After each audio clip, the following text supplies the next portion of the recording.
আপনারা সবাই জানেন বাংলাদেশের স্বাস্থ্য খাতের কী দুরবস্থা। প্রতিটা হসপিটাল, তাদের ওয়াশরুম, তারপরে রোগীর সাথে আগত অতিথিদের জন্য তো আলাদাভাবে কোনো ওয়াশরুমের ব্যবস্থা থাকেই না। এছাড়াও কি ভয়ানক অবস্থা, কি দুরবস্থা। বাংলাদেশের শীর্ষ স্থানীয় হসপিটাল ঢাকা মেডিকেল, সেখানে রোগীদের জন্য যে ওয়াশরুমগুলো রয়েছে সেগুলোর অবস্থা ভয়ানক, সেগুলো মারাত্মকভাবে নোংরা, সেখানে যাওয়া যায় না। উপরন্তু কোনো রোগীর সাথে যদি কোনো তাকে সহযোগিতা করার জন্য যদি কেউ যায়, তার জন্য আলাদাভাবে কোনো ব্যবস্থা নেই টয়লেটের। সে রোগীকে দেখবে নাকি রোগীকে নিয়ে ডক্টরের কাছে যাবে, নাকি তাকে ভর্তি করাবে, না তার যদি ওয়াশরুমে যাওয়ার দরকার হয় সেখানে যাবে।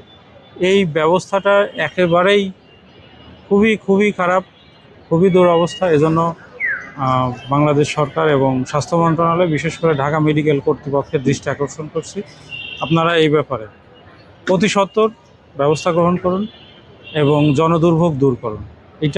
এইটা সাধারণ মানুষের হসপিটাল, সাধারণ মানুষ এখানে বেশি যায়, কিন্তু তাদের এই দুরবস্থা দূর করার জন্য কর্তৃপক্ষ তেমন কোনো উদ্যোগ নেয় না।